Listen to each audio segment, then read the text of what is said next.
তারেক রহমানের সিলেট সফর নিয়ে আরো জানাতে এই মুহূর্তে সেখান থেকে যুক্ত হচ্ছেন সহকর্মী খালেদ আহমেদ। খালেদ, তারেক রহমানের আজকের কর্মসূচি কি, বিস্তারিত জানাবেন। বুবলি, তারেক রহমানের সিলেট সফরকে ঐতিহাসিক মাহেন্দ্র কোণ বলেছিল বিএনপি। সিলেট বিএনপির সেই কথাটি কিন্তু আজকে সত্য হচ্ছে। গতকাল রাত থেকেই নেতা কর্মীদের সয়লাভ বলা যায় সিলেটের ঐতিহাসিক সরকারি আলিয়া মাদ্রাসা মাঠ। এই মুহূর্তে নিশ্চয়ই আপনি দেখতে পাচ্ছেন এখানে অসংখ্য নেতা কর্মী, পুরো মাঠ কিন্তু ভরে গেছে। আজ ভোর থেকেই নেতা কর্মীরা এখানে আসতে শুরু করেছেন এবং অনেকেই গতকাল রাতে এখানে অবস্থান নিয়েছিলেন। আপনি জানেন গতকাল রাত একটি ফ্লাইটে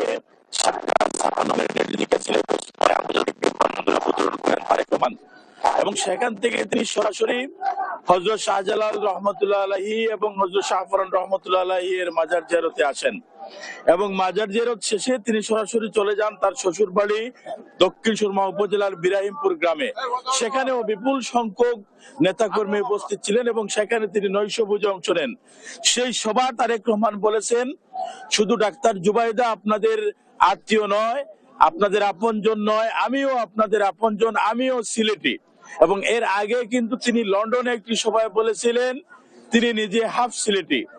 অর্থাৎ সিলেটের প্রতি তারেক রহমানের যে ভালোবাসা, তারেক রহমানের যে সম্পর্ক, সেটি খুব সহজেই অনুমেয়।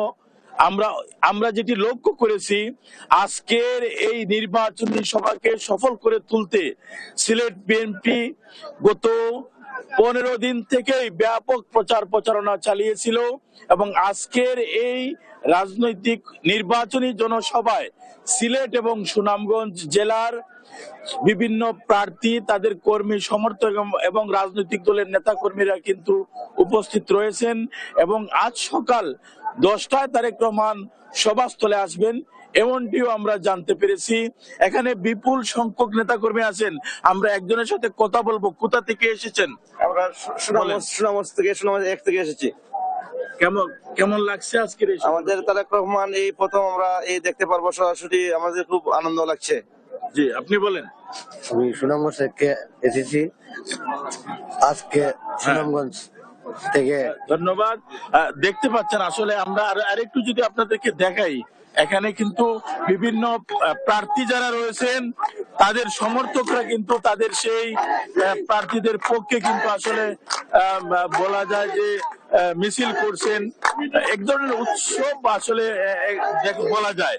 আরো যদি আপনাদেরকে দেখাই যে আমাদের মঞ্চ কিন্তু পুরোটাই প্রস্তুত রয়েছে এবং নেতা কর্মী সহ বিপুল সংখ্যক মানুষের সমাগম ইতিমধ্যে ঘটে গেছে।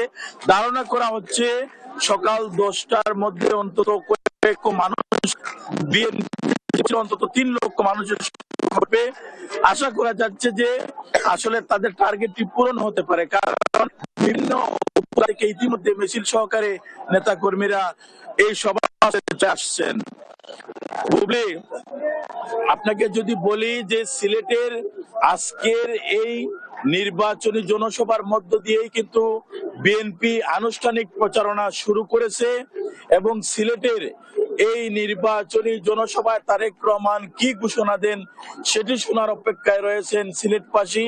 তো সিলেটে তারেক রহমানের নির্বাচনী জনসভা নিয়ে এই ছিল সর্বশেষ। বুবলি।